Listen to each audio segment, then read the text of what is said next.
Hi, my name is Dustin Yu at ang 5 things na mamimiss ko sa outside world yung Family ko, syempre.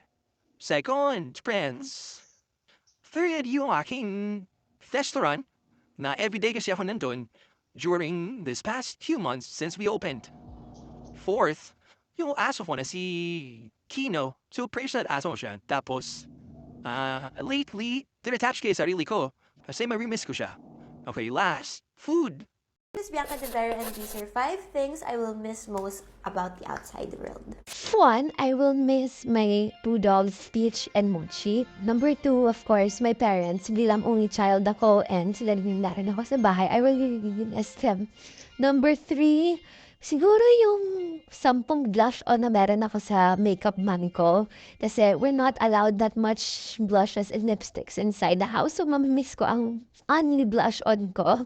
Number 4, pink ko na kumot at ang pitong unan na kasama ko matulog every night. And then, number 5, mamimiss ko yung friends ko. I'll miss everyone and my workmates, everyone, my environment.